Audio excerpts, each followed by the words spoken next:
So does Westworld Season 4 Episode 2 deliver on the kind of interesting concepts of the first episode? Let's talk about that in Movie Emporium's reviews. What's going on, everyone? Welcome back to Movie Emporium's TV spoiler discussion of Westworld Season 4 Episode 2, which is called Well Enough Alone. This episode is directed by Craig William Macneill. Okay, so we're back. We're back for another episode of Season 4 of Westworld, and this is a pretty eventful episode. It's actually quite good, to be fairly honest. I don't know how a lot of other people will think, because a lot of people didn't like the first episode.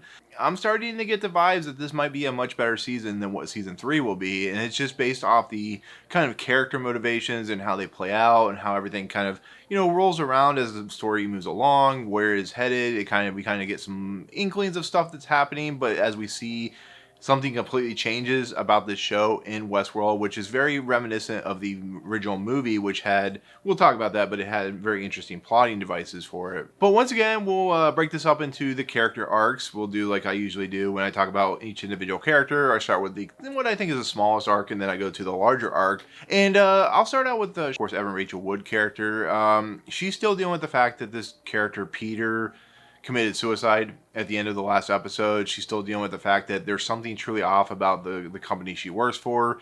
She starts talking to the Ariana DeBose character, and she's starting to get inklings, and she actually listens to some stuff that she had been recording that deals with this particular situation. And of course, the Ariana DeBose character is trying to pull her off of the idea that it was her fault for him committing suicide, which really questions what Ariana DeBose's character is dealing with. Who is she? Why is she? Is she kind of holding this Christina character back? Does she know more than she's letting on to? It's a really interesting kind of narrative because, once again, it's a mystery involving the Dolores Christine character. I'm assuming this is, somebody actually made a comment about this possibly being part of the park or something like that, being part of a world that maybe William has created. But I'm thinking still that she's in a computer system, that she has created this world. There has been some stuff brought up about how listen to the people talking. You, of course, listen to the homeless guy. And he talks about a tower, and she actually questions him. And I thought it was very interesting and kind of odd that he kind of looks at her, but then really doesn't respond. He just goes back to his rantings and stuff like that about hearing the music, about the tower and stuff like that, which is really reminiscent of something like the Dark Tower and the kind of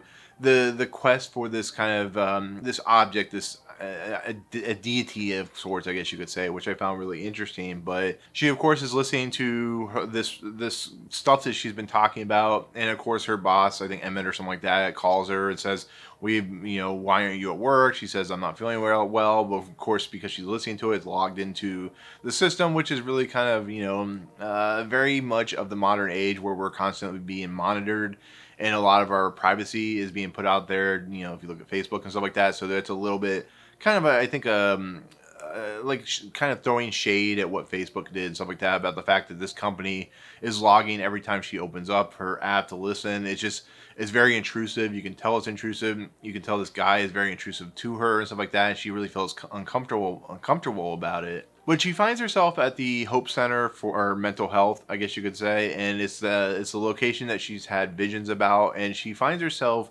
in the building that's being renovated, but she also finds out that there's a West Wing that is, of course, being honored, or was honored, to the person named Peter Mayer. What's really interesting is the fact that the obituary, as they talk about in the episode, has the name Peter Mayer. That's the guy who committed suicide. And it really leaves open to what exactly is she capable of? Who is lying to her? And what does this Peter Mayer character really have a purpose to her story? And I think it's going to be one of the most fascinating stories as it plays out. Of course, we're still not given the whole kind of opening mystery conclusion to it. I really find that her character is on a really different kind of path than everybody else is, because everybody else is, working to this kind of goal, as we see in this episode. But I thought it was really interesting. I thought her character really had some moments, not a lot of moments, but a lot of interesting kind of, because she sees a lot of drawings in Peter Mayer's office that is of this tower that looks very similar to like the Dark Tower in a lot of respects, like I keep pointing to. And we'll see how it plays out. We'll see where it goes. There's going to be some real finite conclusion to this kind of storyline of what she's going through. And once again, My theories are it has to do with some kind of computer program. She's in maybe the thing at the Hoover Dam, like I keep talking about. But we'll see. I don't know. It's really interesting. But with that said, we'll go into the Maeve and of course Caleb stuff. We continue their story. They are traveling to the senator's house and stuff like that. They arrive. They talk about certain things like the lighthouse situation that was from last season, and we find out that when they enter the senator's building or the property, which is this like really nice, really big mansion, they are actually confronted by the senator and his wife Anastasia. And what's really interesting is Maeve being a host, so an android, I guess you could say. She automatically spots androids from like a mile away. She actually shoots in the stomach of course the senator, who we find out is a host. And we kind of find out, the story kind of opens up. We find out that the senator and his wife were confronted by William about some kind of conceptual idea that the senator was on board with. He doesn't feel like he's on board with anymore. And basically what happens is we find out that of course William, with the help of the Tessa Thompson character, Charlotte, basically in essence take down the senator's killed. Of course the wife Anastasia is taken to the barn where we find out about the flies and stuff like that. And in essence, what happens is the senator and his wife that we see when Maeve is there basically are hosts who eventually attack, of course, Caleb and, of course, Maeve's character. But, of course, Maeve and Caleb get the upper hand. Maeve kills both of them. And what's really interesting is, what is William doing? What is his overall ultimate goal to the purpose of the story? Why is he working with Charlotte? Because at the end of the third season, I think he was actually taken hostage or killed or something like that. I kind of a little blurry on the third season, but I think I remember he was killed. And so what is the ultimate goal here? What exactly is going on? Why is he working with Charlotte and stuff like that? And then we of course have Maeve and of course Caleb go to of course the stalls, the barn, find Anastasia, the actual real Anastasia, and she's killed all the horses. She's under some kind of control. And somebody mentioned, or a bunch of people mentioned, about the flies last season or last episode, about them being kind of hosts, I guess you could say, that could take over the brains of real people. And we see that a couple times in this episode. We see it kind of when, of course, the Anastasia is killed because she wants to be killed. She's under some kind of mind control. We see this DE agent, of course, Jim, who actually approaches Clementine's character in the beginning, and towards the beginning of the episode at Delos, the location, the corporation that we see that Charlotte has taken over. And we see that the flies can inject themselves into the brains or the minds of these individuals and take over their minds and kind of lead them in control and stuff like that. It really is, robots and stuff like that, or androids or whatever you want to call it, that are actually controlling the world. And as this episode opens up, we realize that Charlotte has an ulterior motive, and it involves William, because William is actually, he's playing on the golf course. This is like very later after the whole incident with the senator and stuff like that, and he's approached by the vice president, who's played by José Zúñiga, and there is a very kind of what I would call tense standoff that's not really meant to be a standoff, but it feels like it, where the vice president is kind of in the pocket of William's character. William has a lot of pull, a lot of power, of course, throughout the government. And the things that he wants, this vice president doesn't really want to give him, because he thinks William is kind of losing his sanity, which he kind of did in the last season. As we can see, the vice president doesn't bring a lot of Secret Service. Of course, Clementine actually makes a very astute observation about that. He's like, if you're the Secret Service, why are you so, you can see the Secret Service? It's really kind of an interesting observation. And William makes a threat towards the vice president. We find out that Clementine has killed the Secret Service agents.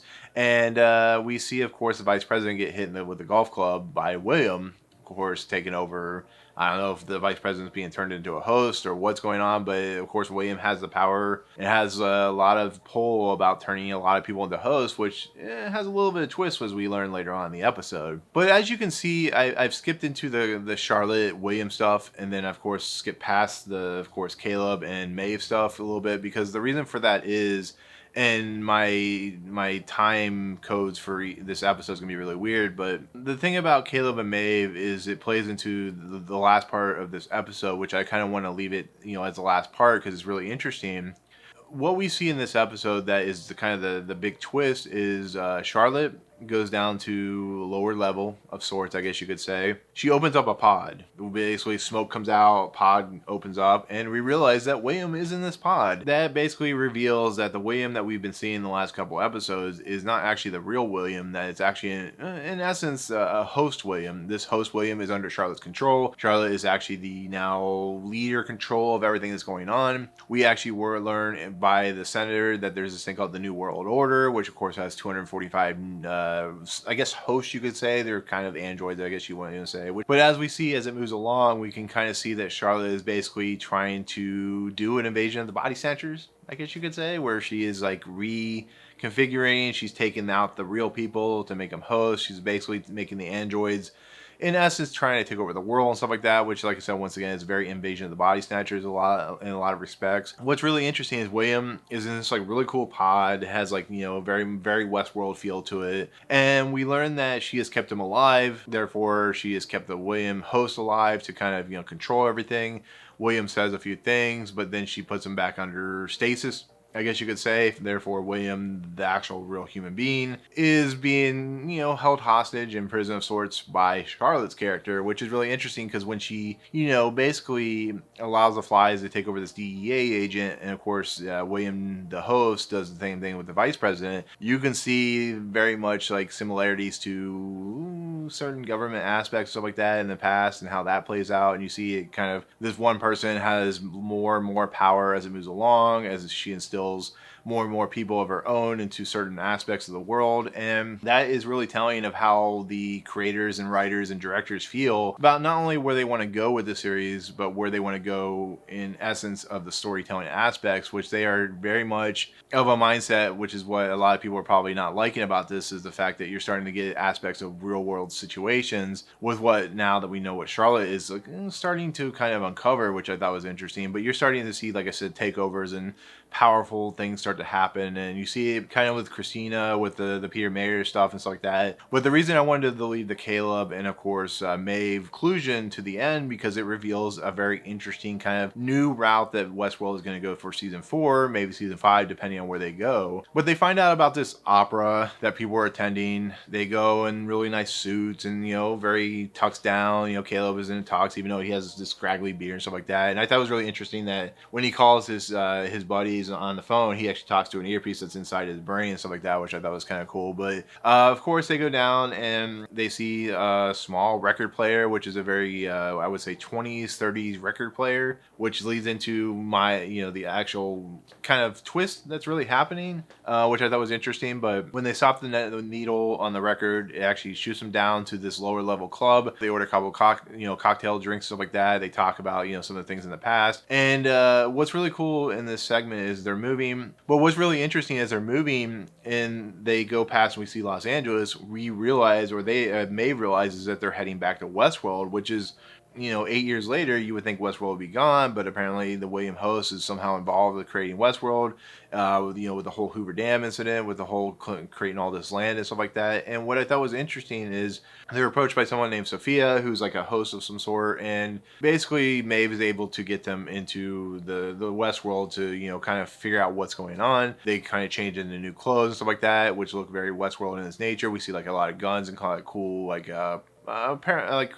items and stuff like that in a cave, but it's not really revealed that they're actually going back to Westworld, because we see William talk, we see like real darkness, like there's real blackness like that in front of him, and we notice that the train that stops is not actually a Westworld train. It's not an old 1800s train. It's more modern in like the 1920s and 30s, and if you look at the weapons in the case, you look at the clothes that they're wearing, it's hidden real well by the directors and the crew that they're actually wearing 20s clothing, or like the roaring 20s clothing and stuff like that. And the train looks like something out of the 20s and 30s. It could be later, it could be earlier, I can't remember offhand, but it looks like the 20s and 30s. And when they get off the train, William throws a switch, the host William throws a switch, and it's revealed that they are actually in the Roaring 20s or Roaring 30s, however you want to look at it. The reason I said that this episode invokes a lot of the original Westworld movie Because Westworld, the movie, had 3 different separate lands. It wasn't just, of course, the Westworld land itself, but it was also like, I think, Japanese world or Roman world or something like that. We did see a little bit of that in like the second season or something like that. But this is another interesting kind of what exactly is going on. But then you realize that Charlotte and the host William have created a new land, which is the Roaring Twenties, and we see like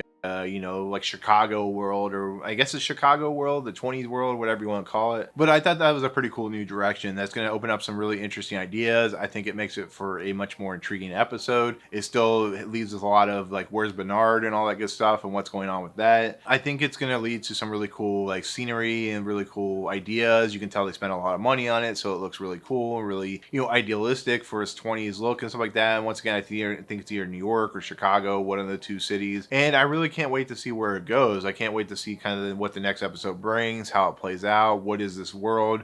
Are we finally gonna, like I said, we can get some Bernard stuff? Who knows? But I think after 2 episodes, I think this really is I hope it continues, but for the time being, it feels like a much better play than what the 3rd season ever brought into the mix. And I just feel like it's a much better kind of trajectory for what is Charlotte's eventual end game, what of course is Christina's eventual end game, where are Caleb and of course Maeve going to end up concluding when they eventually end this season in episode 8 or 9 or whatever, and what exactly is this end game for the season, which I'm really intrigued and excited about. But my theories are that there's going to be some really interesting kind of conceptual characterizations in this Westworld, that because of the Hoover Dam and the like server farm, that's why they're in the Hoover Dam. That's why the city is where it's at. And we're going to see some really interesting kind of twist, and I would say really interesting kind of blow your mind moments, I believe, as this series moves along, at least in the 4th season. That's going to lead into some really interesting ideas about where they're going to take Westworld in season 5. But for right now, this episode 2, Well Enough Alone, I think is a really fun, really fantastic episode. I think it does some really interesting ideas and leads into some really kind of pushing forward of the original Westworld and what that's entailing. And the one thing I am interested to see is, when is Teddy going to come back into the mix? We saw him at the end of the first episode, but we haven't seen him in the 2nd episode. So we'll see how his character plays out. I don't believe he's actually real. I think he's in her mind and stuff like that. But this is Westworld. They do crazy things. They go off in strange new directions that I'm all on board for. I think this is a good start to this season, and I'm really interested for the next 6 episodes. So, but with that said, as my score for this episode, I'm giving it another 9 out of 10. I really enjoyed this episode. It gives a lot of mystery. I think it's once again an improvement over season 3 already, and hopefully it continues momentum. So with that said, 9 out of 10, and with that, that'll do it. That'll be my take on season 4, episode 2 of Westworld, which is called Well Enough Alone. And so in the comments below, let me know what you think of the episode. Did you enjoy it? Did you not enjoy it? You definitely let me know in the 1st episode, so definitely let me know in the 2nd. Otherwise, if you like what you see on the channel, hit the subscribe button to join Movie Emporium. Hit that notification bell at the top to find what's coming next. If you like this video, awesome. Hit that like button, and we'll see you guys on the next video. Peace out.